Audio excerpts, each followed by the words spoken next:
You are listening to the Objects of Affection collection, Study 169. A score is an object that asks to be used up. George Maciunas made work designed to be performed by anyone and priced so anyone could. Its most successful destination is a museum, which is the one place it cannot be performed. A Fluxus event score is a short instruction. Some are scores in the ordinary musical sense, some direct an action, some describe how to set a situation up, and some, as the curatorial framing of the material has it, are the work itself, meaning that the paper carrying the instruction is not a document about the piece but the piece in its only permanent form. That last category is a peculiar kind of object, and it is the reason this subject belongs to an institution that studies the relationship between people and things. A score of that kind exists in two states. Unperformed, it is a card with words on it. Performed, it is the work. Nothing about the card changes between those states. Everything about what it is changes. What Maciunas was building against. George Maciunas organized Fluxus as an explicit refusal of the art market. The instruments were cheap multiples, printed matter, and box sets known as fluxkits containing instructional scores and small objects for participatory actions. The pricing was the argument. The most elaborate of the editions, a retrofitted attaché case, was advertised at $100. The point was that the work could be owned and enacted by people who could not buy art. It is worth being precise about what kind of claim that is. Maciunas was not making inexpensive versions of expensive things. He was constructing a category of object whose value could not be concentrated, because the object was a set of directions and directions can be followed by anyone holding them. He also ran the enterprise as an administrator, which the scholarship has taken seriously rather than treating as a footnote. Colby Chamberlain's study of him is titled Around the Art of Paperwork. The forms, the catalogues, the ordering systems, and the distribution schemes were not the packaging around the work. They were an argument about how art might circulate. The obvious story, and why the evidence does not support it, the expected conclusion writes itself. An artist builds an anti-market object, the market absorbs it, the refusal becomes a collectible, another hollowing. The numbers do not carry that reading. A collection of 11 fluxkits sold at auction in November 2014 for $9,375, inside an estimate of $8,000 to $12,000. That is roughly $850 a kit, against an original advertised price of $100. Appreciation, certainly, across half a century. It is not a story about speculative capture, and a study that reached for one would be fitting the evidence to a house vocabulary.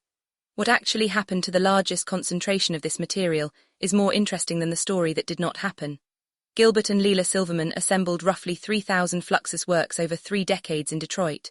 Printed ephemera, multiples, drawings, sculptural objects, photographs, film.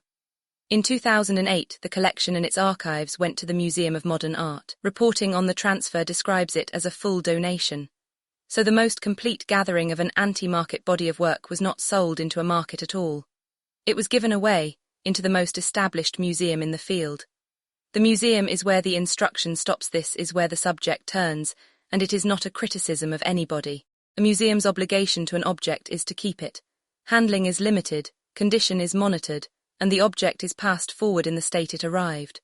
For almost everything in a collection this is exactly right, and it is what makes later scholarship possible. A score of the kind described at the top has a different relationship to that obligation. Its instruction asks to be carried out, and carrying it out generally involves handling, consuming, altering or using up the materials the instruction names. A box set of small objects for participatory actions is, read literally, a set of things to be participated with. Preserved perfectly, the score is safe and the work is suspended. Enacted, the work occurs and the object bears the cost. The two duties are not in tension at the margins. They point in opposite directions. Institutions know this and have developed responses to it, including performance from documentation, authorized re-realizations, and exhibition copies. Those are serious answers, and this study does not pretend otherwise. But every one of them is a way of managing a conflict that the object itself creates, and none of them dissolves it. The conflict is in the design. 2 identical cards here is the question the material puts most sharply. Take 2 copies of the same printed score from the same edition, indistinguishable on any physical inspection. One has been performed 40 times in rooms by people who followed it. The other has been in a flat file since 1965. Are they the same object? Physically, yes, and any conservator would treat them identically. On any account of an object that includes what humans have done with it, no. One has a history of being the thing it instructs. The other has a history of being kept. Nothing in the apparatus records the difference. A provenance record traces owners and locations. It has no field for enactment. The card that was performed 40 times carries no trace of it, and the institution holding it has no method of knowing. That is not a defect in anyone's cataloguing. It is that the record was built for objects whose meaning does not depend on having been used, and applied to an object whose meaning depends on nothing else. The finding, and where it sits, this institution has now examined 3 cases in which the provenance record is silent about the thing that decides what the object actually is. In an unsettled consignment, the record traces custody and says nothing about whether the chain was paid for. In Benin, the record traces the object and says nothing about whether anyone can still make one.